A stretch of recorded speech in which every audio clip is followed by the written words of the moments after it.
2020년 금요일에 과학터치 강연에 오신 유튜브 시청자 여러분 안녕하세요. 저는 사회를 맡은 선원초등학교 교사 임혜랑입니다. 지난 9월 25일 실시간 첫 강연 이후 두 번째로 찾아뵙는 금요일의 과학터치 강연입니다. 지난 강연에 약 100명 가까이 되는 분들께서 실시간으로 접속하여 강의를 들어주셨고요. 영상은 약 800회의 조회수를 기록하였습니다. 강연에 대한 관심과 열기가 대단했는데요. 정말 감사드립니다. 앞으로도 유익한 강연들이 준비되어 있으니 많은 참여 부탁드립니다.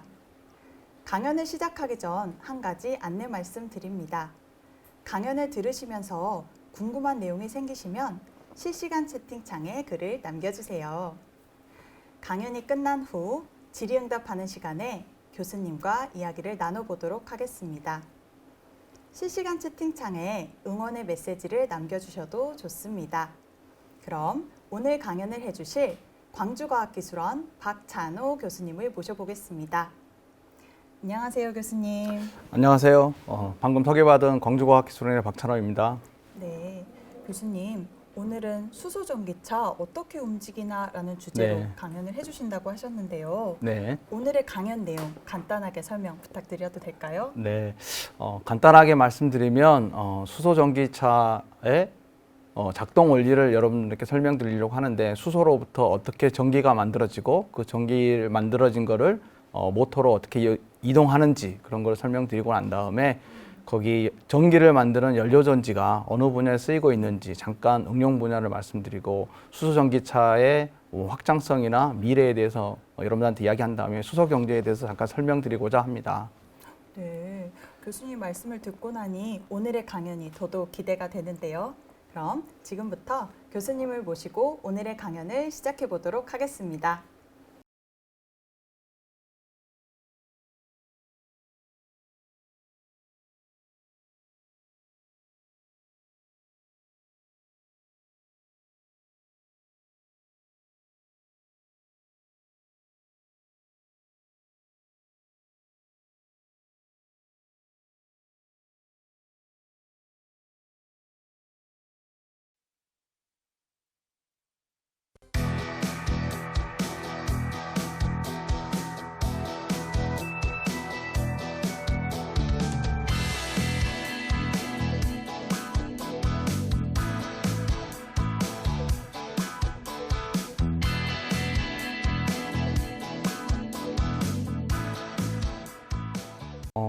방금 소개받은 광주과학기술원의 박찬호라고 합니다. 오늘 여러분께 말씀드릴 내용은 수소전기차는 어떻게 움직이나입니다. 우선 여러분들 혹시 에너지에 대해서 생각해 보신 적 있나요? 우리가 쓰는 에너지, 여러분들 뭐 말할 때 에너지가 높다, 뭐 낮다, 아니면 에너지가 많다, 풍부하다라는 걸 이야기하는데, 에너지가 어떤 걸까요? 그리고 물리화학에서 이야기하는 에너지라고 하는 건 일을 하는 능력인데, 여러분들이 자연에서 생각하는 에너지는 가장 먼저 생각할 수 있는 건 태양에서 오는 에너지가 되겠습니다. 그래서 여러분들 뭐 태양 에너지로부터 열 에너지도 이용할 수 있고 전기 에너지도 만들 수 있는 그런 상태가 되어 있습니다. 그래서 현재 우리가 모든 쓰고 있는 에너지의 어떻게 보면 원천은 태양에서 온다고 생각할 수가 있겠죠. 그리고 또 여러분들 자연에서 많이 볼 수 있는 거는 큰 번개입니다. 그래서 구름하고 땅하고 사이에서 치는 번개는 여러분들 뭐 예전에는 아주 무서운 대상이었지만, 벤자민 프랭클린이 뒤에 한 번 더 설명하겠지만 전기라는 것을 밝혀내고 이해하면서 좀 더 두려움의 대상에서 벗어나게 됐죠. 그리고 여러분들 가끔, 아니면 지금 요새는 굉장히 자주 등장하는 거죠. 산불입니다.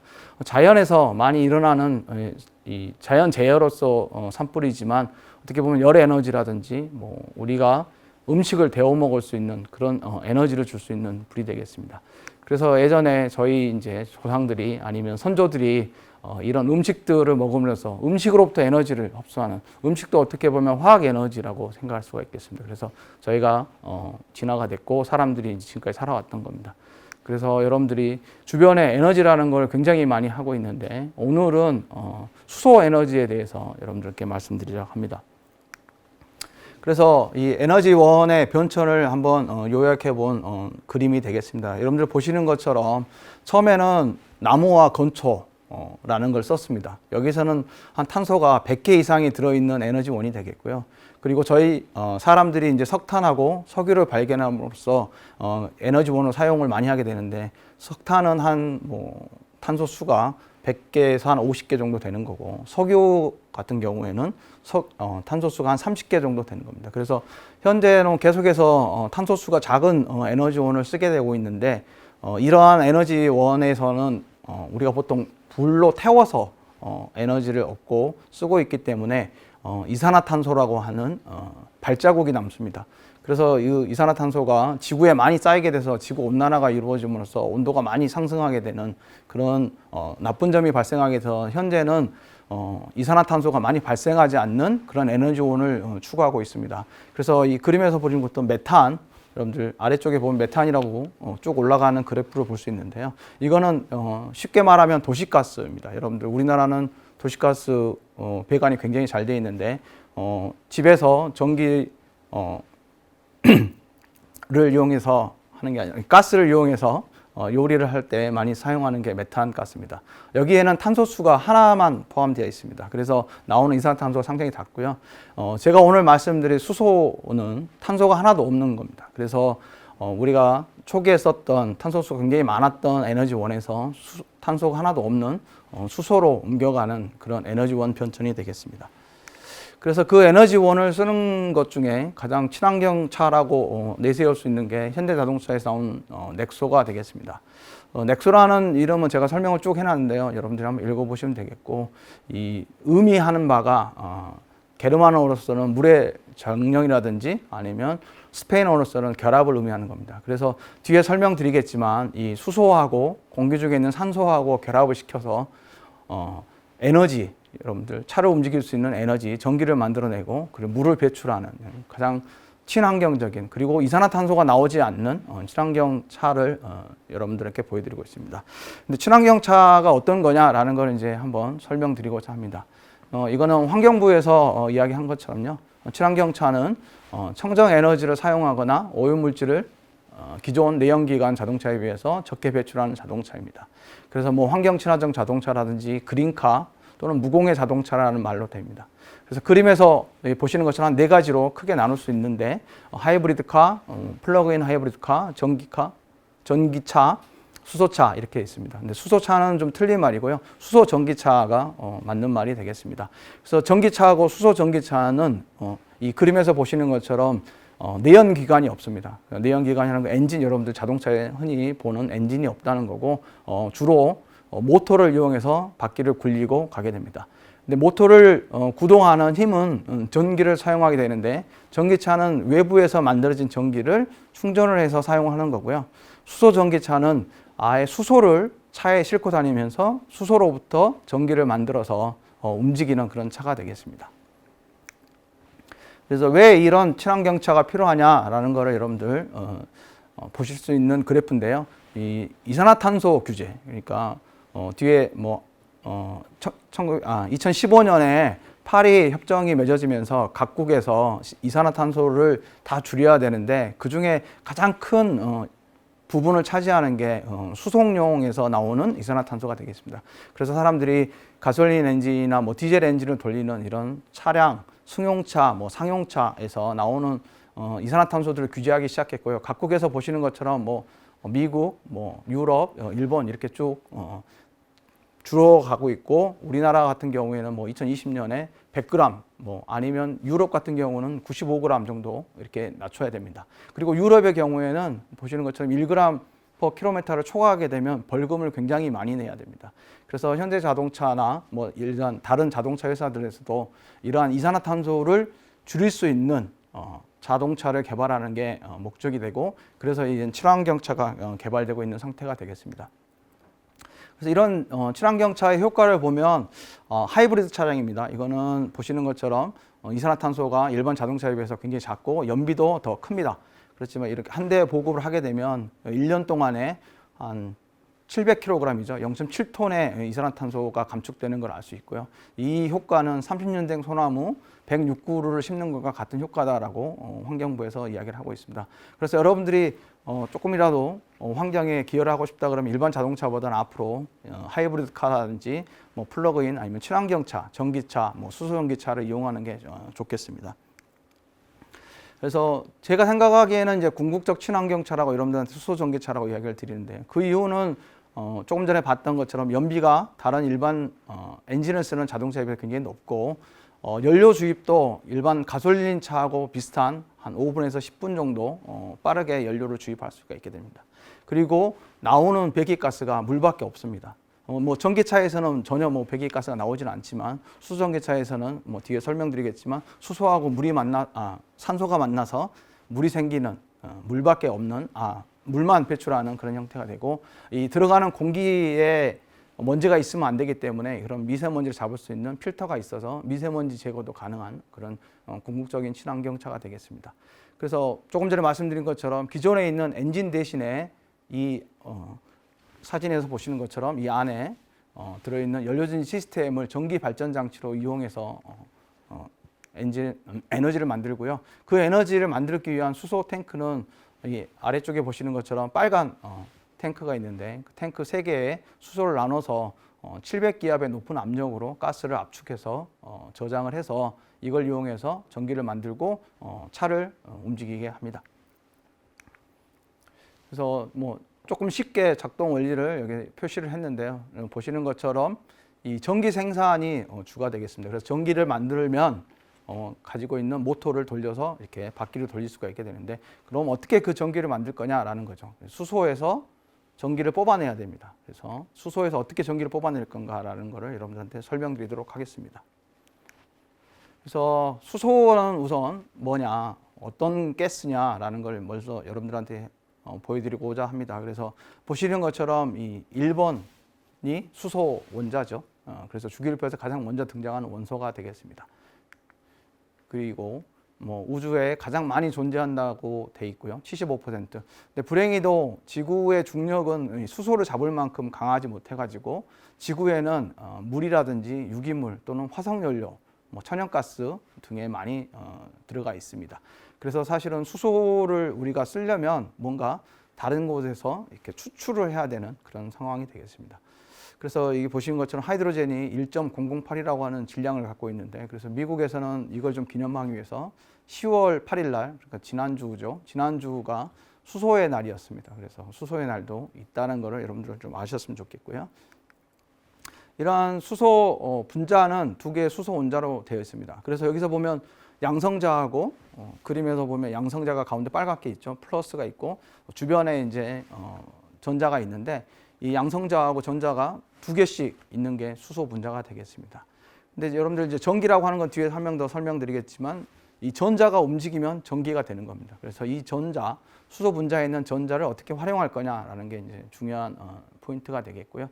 그래서 이 수소라는 거는 물의 전기분해라든지 천연가스, 화학반응 가지고 이제 가스로 보통 존재한다. 그래서 고압가스나 액체로 저장하거나 아니면 금속 수소화물 같은 걸로 저장할 수가 있게 되어 있습니다.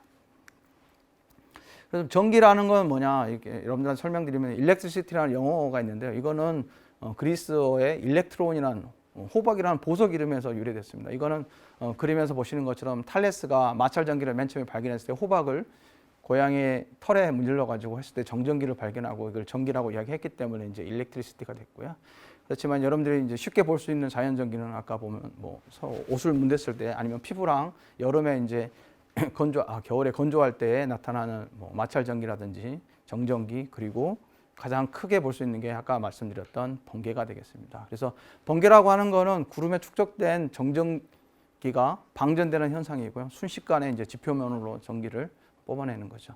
그래서 굉장히 큰 에너지를 갖고 있다라고 생각하시면 되겠고요.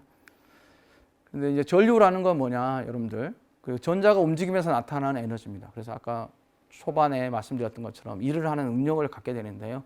그 전류를 흐르게 하는 압이 뭘까라는 게 이제 전압이고요. 전이차입니다. 그래서 이 그림에서 보시는 것처럼 물이 높은 곳에서 아래로 낮은 곳으로 흘러가는 것처럼 전압이 높은 곳에서 낮은 곳으로 움직이게 됩니다. 그래서 전자를 움직이게 하는 에너지, 위치 에너지라고 생각하시면 되겠고요. 이러한 위치 에너지를 이용하려면 어떻게 회로를 만들어야 됩니다. 그래서 회로를 만들게 되면 전류가 흐르게 되는데 전류는 우리가 플러스에서 마이너스로 흐르고 이 전자는 반대 방향으로 이동한다고 알려져 있습니다.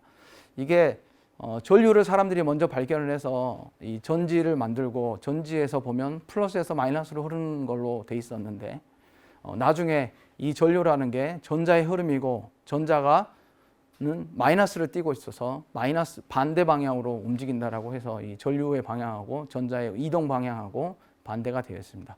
그래서 이야기한 것처럼 수소의 분자에 있는 전자를 떼내 가지고 움직이게 하면 우리가 전기 에너지를 얻을 수가 있는 겁니다. 그래서 이런 공유전자쌍을 어떻게 전자로 만들 거냐라는 게 고민할 수 있는데, 이거는 이제 전자로 떼낼 때는 촉매라는 물질이 사용됩니다. 촉매는 제가 바로 뒤에서 설명드리겠고요. 그래서 이런 촉매를 이용해서 전자를 분리하면 그 전자를 이동하게 만들어야 되는 회로를 만들어야 됩니다. 그래서 닫혀진 회로를 만들어서 우리가 연료전지라고 하는 그런 회로를 만들 겁니다. 그래서 뒤에 연료전지가 어떻게 생겼는지 다시 한번 말씀드리도록 하겠습니다.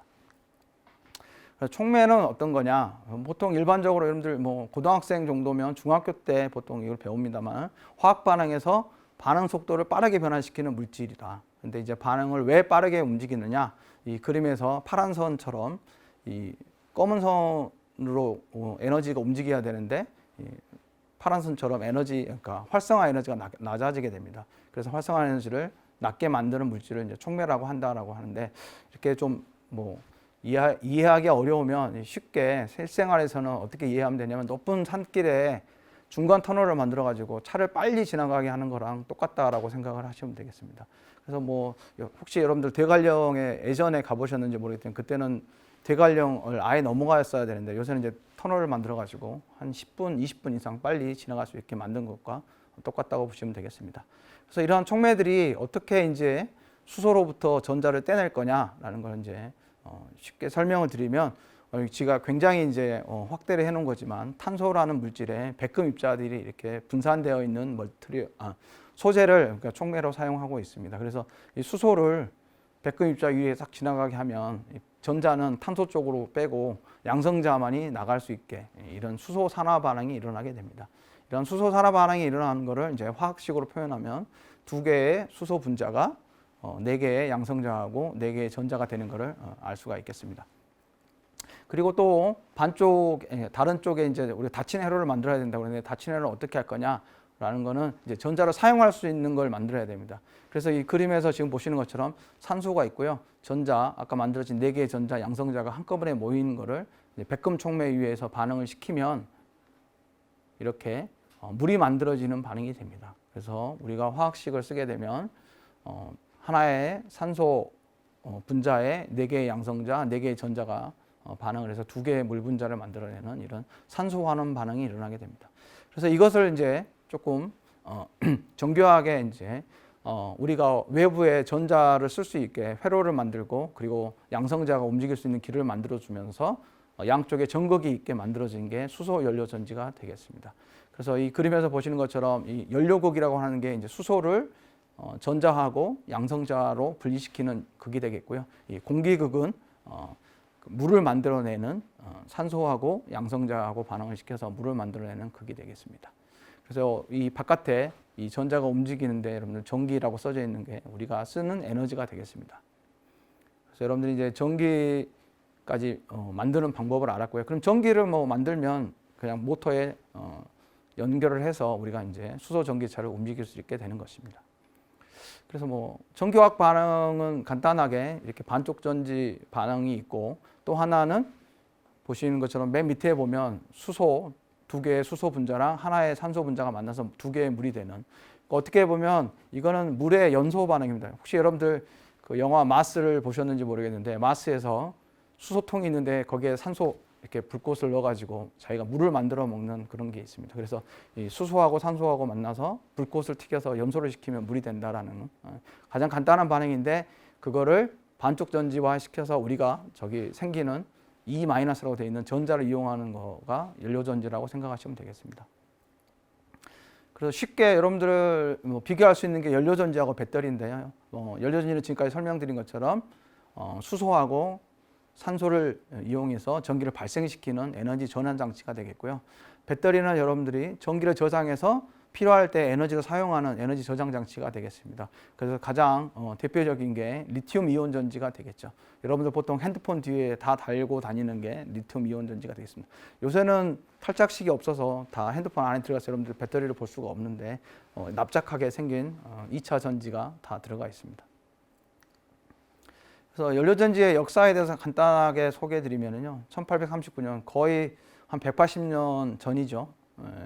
영국의 이제 그루브 경이 이분이 아마추어 물리학자였는데 이거를 가지고 실험을 했습니다. 그래서 배터리 그때 한참 이제 연구가 됐을 때인데 이 가스 배터리, 그러니까 여기 보시면 OX는 산소고 HY는 수소인데 이 수소하고 산소가 들어있는 시험관에 백금 전극을 넣고 황산 용액에다 집어넣어서 이렇게 4개의 직렬로 연결한 다음에 마지막에 다시 한번 물을 전기 분해하는 걸 보였습니다. 그래서 이게 시작된 뒤로 180년 동안 굉장히 많은 기술 발전이 있었는데 우선은 처음에는 제일 먼저 이용된 거는 1950년대에 나사에서 우주에 이 연료전지를 실어서 보냈고요. 그게 이제 일반적으로 기술이 되면서 1966년에 GM에서는 일렉트로벤이라고 하는 수소 전기차의 원형을 만들기도 했습니다. 그리고 자랑스럽게도 2013년에는 현대자동차가 이제 투싼이라고 하는 수소 전기차를 최초로 양산을 했고요. 그 후로 2014년에는 이제 도요타 미라이, 2016년에는 혼다 클래리티, 그리고 2018년에 아까 보여드렸던 넥소가 나왔고요. 그리고 2019년에는 이제 독일의 벤츠에서 GLCF라고 하는 수소 전기차도 발명했습니다. 그리고 또 올해 현대자동차가 세계 최초로 이 엑시언트라고 하는 수소 전기차를 스위스로 열대 수출한 게 역사적인 이벤트가 될 것 같습니다. 사실 올해 이제 올림픽이 일본에서 열렸다면 2014년에 나왔던 도요타 미라이가 아마 2세대 미라이가 나왔을 텐데 올림픽이 연기되는 바람에 아직 우리가 구경을 할 수가 없습니다. 아마 내년에 아마 도요타에서 나올 거로 생각을 하고 있고요.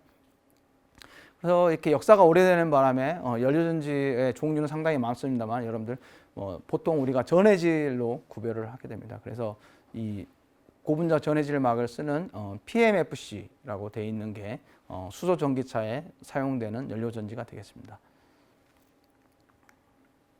그래서 응용 분야를 작동 온도하고 출력 특성을 가지고 나눠 보면 이렇게 크게 나눌 수가 있는데 세 가지 영역에서 이용이 되고 있습니다. 그래서 휴대용, 수송용, 정치용이 있는데 오늘 여러분들께 말씀드릴 수소 전기차에 대해서는 이제 트랜스포트 수송용의 분야에 속하는 거고요. 정치용은 여러분들 주변에 이제 전기를 만들어내는 발전소를 대체할 수 있는 연료전지 발전소들에 대한 이야기가 되겠습니다. 그래서 혹시 더 궁금하시면 이거는 질의응답 시간에 한 번 더 말씀드리도록 하겠습니다.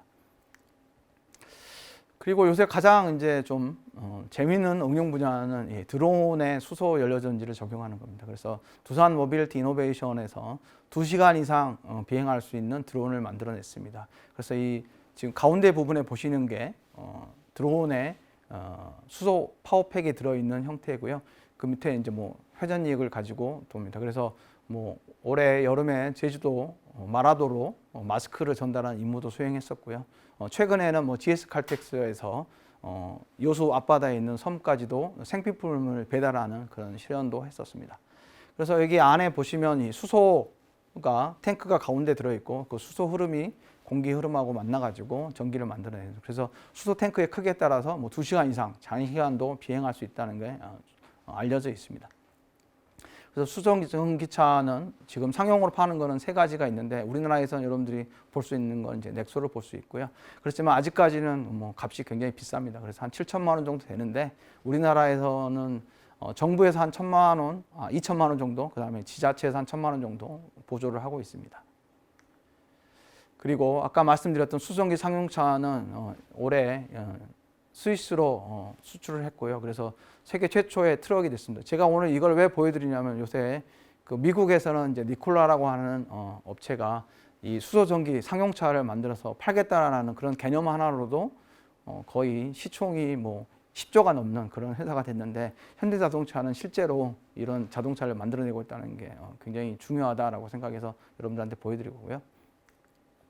그리고 이 수소전기 자동차는 앞으로 이런 형태로 해서 더 상용차 쪽으로 굉장히 많이 이용이 될 걸로 생각을 하고 있습니다. 그래서 수소 전기차의 미래라고 되어 있는데 연료 전지의 미래를 현대자동차에서 제시하고 있습니다. 그래서 여러분들 동영상을 한번 보시도록 하겠습니다.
네, 이런 수소 전기차들을 뭐 다양한 분야에 확장할 수 있다는 게 현대자동차에서 지금 제시하고 있는 미래의 비전이 되겠고요.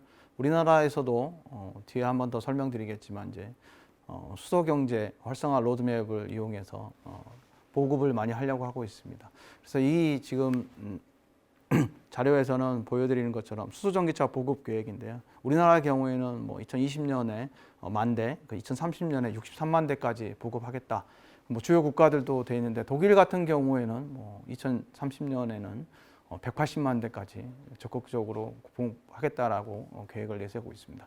하지만 이러한 수소 전기차가 보급될 때 가장 필요한 거는 수소 인프라, 그러니까 수소 충전소를 얼마나 많이 바꿀 수 있느냐, 그런 그게 되겠습니다. 그래서 우리나라에서 수소 충전소를 많이 확보를 하고 있고요. 그래서 네. 마무리로 이제 수소 경제 설명을 여러분 드리면 우리나라는 지금 현재 수소 활용 분야에서는 굉장히 앞서 있는 걸로 되어 있습니다. 그래서 가정, 건물용이라든지 뭐 발전용 그리고 수송용에서 많은 이용이 되고 있는데 수소가 전반적으로 이 전기를 만들어내거나 열을 만들어내는 주 에너지원으로 사용되는 경제, 수소 경제를 2040년 정도까지는 우리가 하겠다라고 제안을 정부에서 제시를 하고 있고요. 그래서 국가 경제라든지 사회, 국민생활 근본적 변화를 초래하겠다. 그래서 에너지원을 좀 전환시키겠다라고 하는 큰 흐름을 갖고 있습니다. 그래서 이 만약 수소 경제가 오게 되면 이 연료전지가 굉장히 중요한 역할을 할 겁니다. 이 그림에서 보시는 것처럼 현재는 수소를 만드는 방법이 화석연료, 특히 천연가스에서 수증기 계지를 통해서 많이 만들어집니다. 그렇지만 향후에는 태양광이나 풍력에서 만들어지는 전기, 그리고 이 혹시 뭐 너무 많이 만들어져서 버려지는 전기들을 이용해서 전기 분해를 통해서 만들어지는 수소, 이제 그걸 뭐 저희가 그린 하이드로젠이라고 하는데요. 그런 수소가 만들어짐으로써 이 연료 전지를 굉장히 친환경적인 발전 장치, 그리고 굉장히 효율이 높은 이산화탄소를 전혀 남기지 않는, 뭐 쉽게 말하면 요새 한화에서 선전한 것처럼 탄소 발자국이 남지 않는 그런 에너지원으로 활용할 수 있을 겁니다. 그래서 발전용, 뭐 가정용, 수송용 이렇게 많이 사용될 수 있는데 휴대용은 아마 배터리가 더 나을 것 같고요. 지금 써놓긴 했습니다만 수송용 이상, 그리고 특히 수송용에서 상용차 분야에서는 굉장히 많은 이용이 될 걸로 생각을 하고 있습니다. 예, 경청해 주셔서 감사합니다.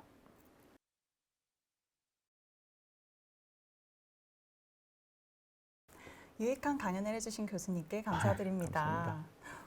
질문에 대한 답변, 질의응답 시간을 가지기 전에 교수님께 한 가지 질문 드리고 싶은 게 있는데요. 교수님, 올해 7월에 굉장히 놀라운 연구 결과를 발표하셨다고 들었는데요. 네. 새로운 합금 촉매를 개발하셨다고 들었습니다. 이와 관련해서 연구 과정 중에 기억에 남는 에피소드가 있으실까요? 아, 네. 7월에 저희가 백금보다 훨씬 내구성이 큰 합금 촉매를 보고를 했는데요. 거기 조성을 개발한 게 참 에피소드가 하나 있습니다. 제가 회사에 있을 때부터 개발했던 건데, 한 연구원이 실험을 하다가 원래는 팔라듐이라고 하는 머티리얼, 그러니까 소재를 넣었어야 되는데 이르듐이라고 하는 시약을 잘못 넣어가지고 실험을 했는데 오히려 결과가 훨씬 좋게 되는 그런 결과를 얻게 돼서 그 뒤로 이상하다, 뭐 계속해서 잘 이제 보고 데이터도 분석하고 해서 그 조성을 확보하게 됐고요. 학교에 와서는 이게 저희가 합성을 하고 있는 게 보통 산성 조건에서 합성을 하고 있었는데 한 학생이 이제 박사과정 학생이 이거를 염기성에서 하고 있었는데 산성에서 합성을 하면 어떻게 되냐라고 해서 산성에서 했더니 또 활성도 훨씬 좋아지고 내구성도 좋아져가지고 이렇게 보고를 하게 된 겁니다. 그랬군요. 수소 전기차와 관련된 오늘의 강연 내용도 좋았는데 방금 짧게 설명 들은 합금 촉매와 관련된 네. 내용도 더 자세하게 들을 수 있는 날이 왔으면 좋겠습니다. 네, 제가 쉽게 설명할 수 있는 날이 오면 좋겠습니다. 네. 오늘 좋은 질문들 많이 주셨는데요. 그럼 질문에 대한 답변들 부탁드려도 될까요? 네. 네. 먼저 첫 번째 질문입니다. 수소 전기차의 배터리 수명과 교체 비용이 궁금합니다라고 남겨주셨어요. 네, 굉장히 잘 아시는 분이 질문하신 것 같은데요. 수소 전기차에도 사실 배터리가 약간은 들어갑니다. 그래서 제가 친환경차 소개할 때 보면 수소 전기차에도 배터리가 들어가는데 그 용량은 하이브리드 차에 쓰이는 용량하고 거의 비슷합니다. 그래서 한 1kWh 정도여서 수명은 제가 알기로는 뭐 차 바꿀 때까지 한 번도 안 바꿔도 되는 걸로 알고 있습니다. 네. 그렇군요. 교체 비용 혹시 아실까요? 교체 비용은 아마 저도 잘 가격은 모르겠습니다. 네. 차를 타는 동안은 배터리가 쭉 갈 것이다. 네, 라고. 교체할 이유가 없을 겁니다. 네. 그렇군요. 네. 그럼 두 번째 질문 드리겠습니다. 수소 전기차도 자율주행 자동차로도 이용 가능한가요? 네, 굉장히 좋은 질문인데요. 사실 넥소를 2018년에 소개를 했을 때에 처음에 문재인 대통령께서 양재에서 판교까지 이제 타고 갔는데요. 그때 자율주행으로 대통령을 모셨습니다. 그리고 난 다음에 이제 평창 올림픽 할 때는 서울에서 평창까지 190km를 자율주행하는 걸로 해서 넥소를 보여줬습니다. 그래서 그때는 자율주행차다고 훨씬 더 뉴스가 많이 났었고요. 근데 이제 자체로 보면 거기에 수소 전기차였고 넥소를 가지고 현대자동차에서 했던 겁니다.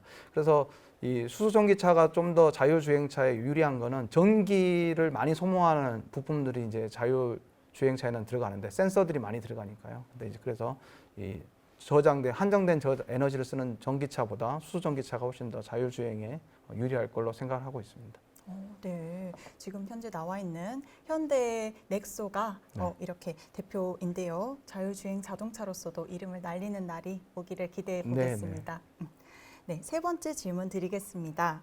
수소를 저장하는 용기로 탄소 섬유를 쓰는 이유와 그 대처 가능한 다른 물질이 있는지 궁금합니다라고 남겨주셨어요. 굉장히 지식이 많으신 분이 질문하신 것 같은데요. 우선은 수소 탱크의 역사를 보면 여러분들이 보통 한 지금 100기압 정도 들어있는 것들은 빨간 통을 많이 보셨을 겁니다. 근데 우리가 이제 본배라고 이야기하는데요. 거기에는 쇠로 되어 있습니다. 그러니까 철로 되어 있는 거죠. 그게 이제 보통 우리가 타입 1이라고 이야기를 하고요. 그러니까 뭐 타입 2는 이제 쇠는 안쪽에 있고 알루미늄 같은 거 금속이 안에 있고 바깥에 이제 탄소 섬유를 감은 거를 이제 타입 2, 타입 3라고 이야기하고 타입 4는 완전히 탄소 섬유만 가지고 만들어낸 걸 이야기합니다.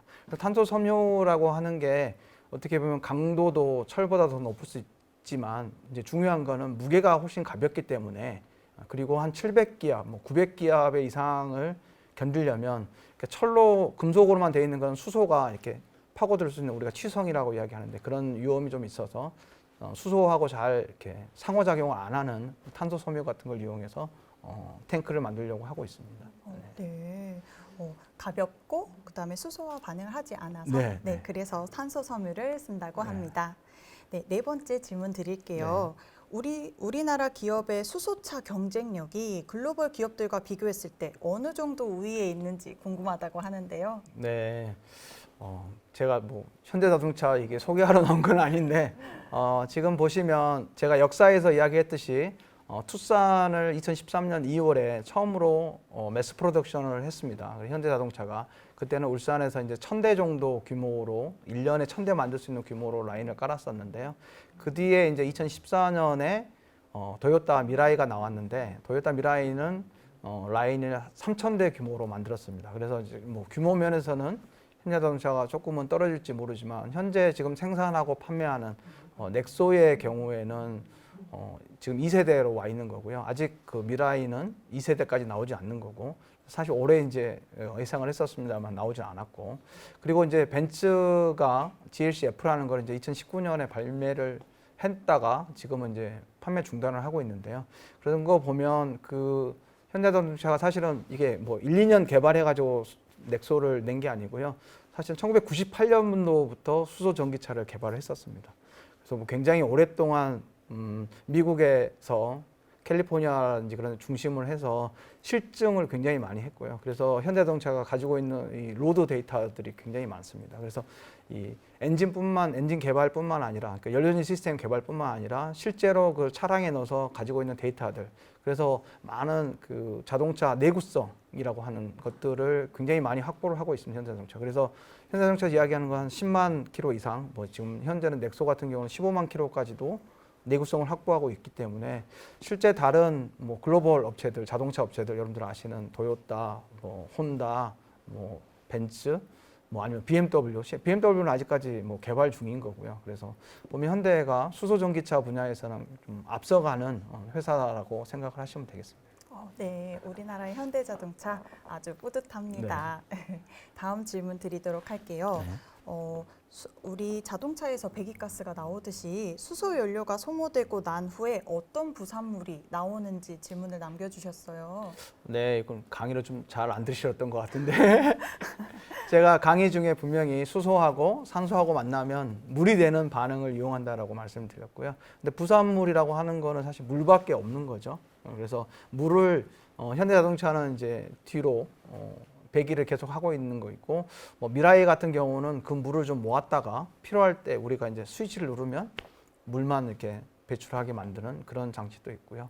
그래서 수소 전기차에서 배출하는 거는 이제 뭐 하얀 수증기 정도 나온다라고 생각을 하시면 되고 실제로 메르세데스 벤츠 같은 경우는 그 연료전지 수소 전기차를 가지고 사막을 건너면서 거기서 나오는 물을 이렇게 식수로 해가지고 활용하는 것도 동영상으로 보여준 경우도 있었습니다. 그래서 그리고 사실 이게 우주에 올라갔을 때는 연료전지를 이용해서 전기도 쓰고 거기서 나오는 물을 가지고 식수로도 활용한 경우도 있고 그래서 물만 나온다고 생각하시면 되고요. 그리고 이거를 부산물이라기보다는 그냥 생성물, 배기가스가 물이다. 그래서 굉장히 뭐 아까 말씀드린 이산화탄소는 전혀 나오지 않는다라고 생각하시면 되겠습니다. 네, 수소 전기차의 부산물은 물이다라고 한마디로 네. 정리해 주셨습니다.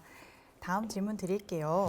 수소 연료를 충전하는 시간은 어느 정도 걸리고 어떻게 이루어지는 것인가요? 라고 남겨주셨는데요. 네, 잠깐 뭐 제가 말씀드렸는데 수소 충전소는 이제 여러분들이 지금 그 휘발유 넣는 거랑 거의 유사합니다. 그 대신에 이제 충전기가 따로 있고요. 근데 이제 보통 우리가 자동차에 이제 가스, 뭐 우리는 이제 휘발유는 액체이지 않습니까? 액체를 그냥 밀어 넣으면 되는데 이거는 이제 가스를 밀어 넣어야 되는 거기 때문에 이제 상당히 좀 충전기가 좀 기술들이 좀 많이 필요하고요. 그래서 한 뭐 400기압의 수소를 가지고 700기압의 수소로 이렇게 집어넣는 그런 형태가 됩니다. 그렇지만 시간은 전체에서 한 5분에서 10분 정도 걸리고요.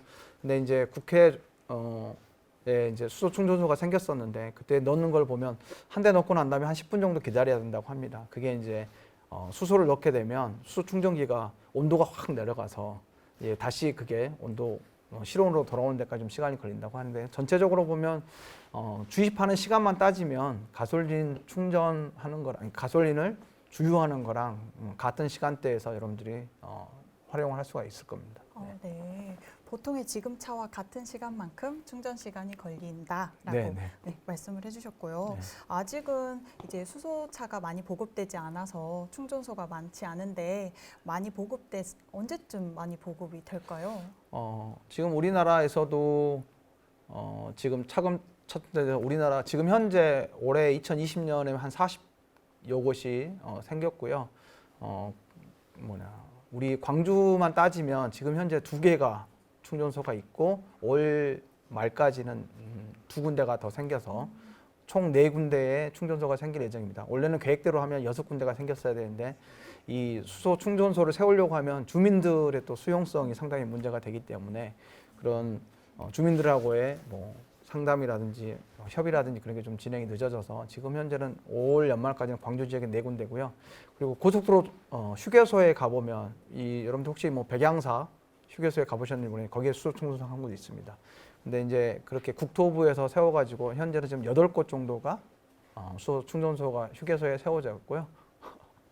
네, 그래서 훨씬 더 앞으로 늘어날 거고 2022년까지는 우리나라가 120개 정도를 확보하는 걸로 계획이 되어 있습니다. 그래서 상당히 더 많이 충분히 확보될 거로 생각하고 있습니다.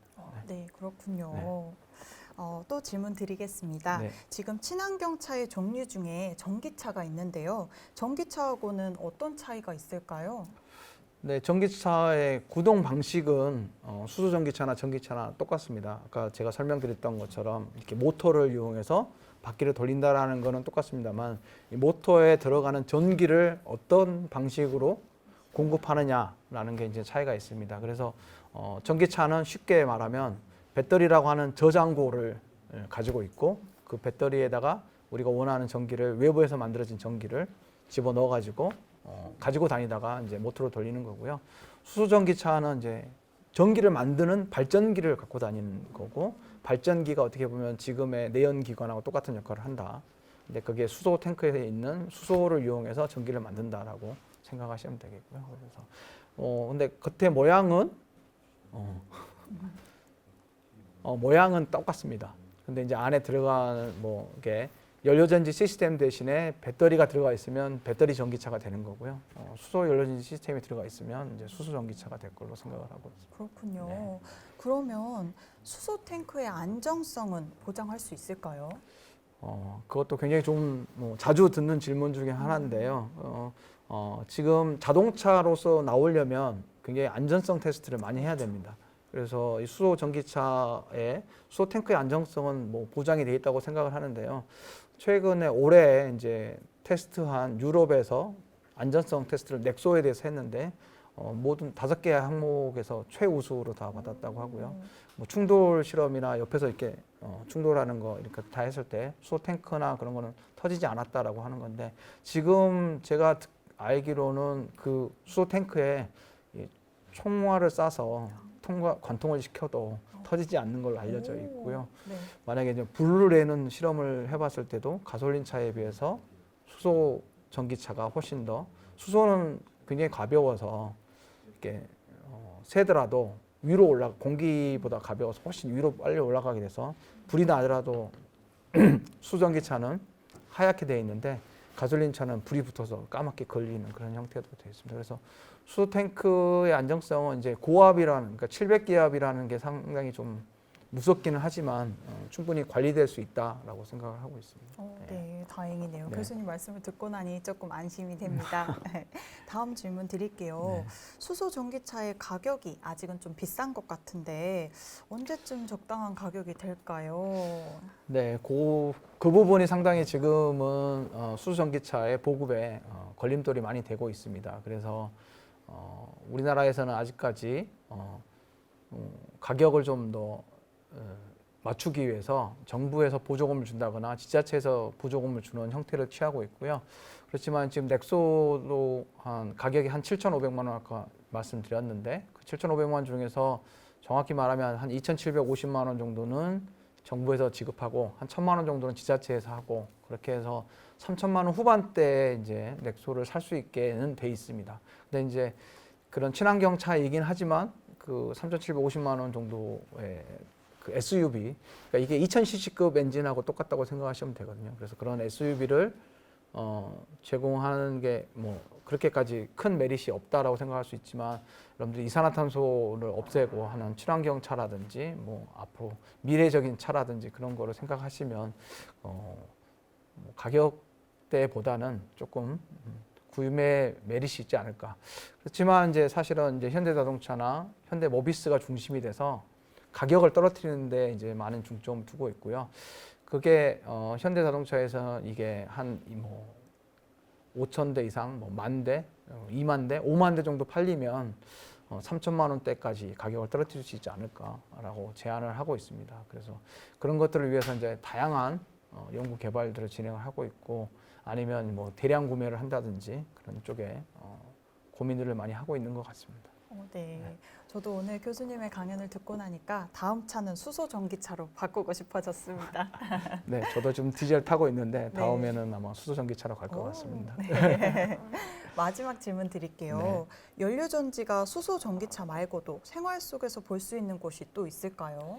네, 아까 응용 분야로 제가 설명을 드렸었는데 세 군데 정도, 크게 세 가지 분야입니다. 그래서 휴대용, 수송용, 그리고 정치형이 있을 수 있습니다. 그래서 정치형은 보시면 제가 연료전지 발전소라고 이야기를 했는데 연료전지 발전소에 들어가는 다양한 연료전지가 있습니다. 그래서 제가 오늘 뭐 수소전기차에 들어가는 고분자 전해질막 연료전지 이외에도 뭐 인산형 연료전지, 뭐 용융탄산염 연료전지, 뭐 고체 산화물 연료전지 같은 것들이 이제 연료전지 발전소로 사용될 수가 있고요.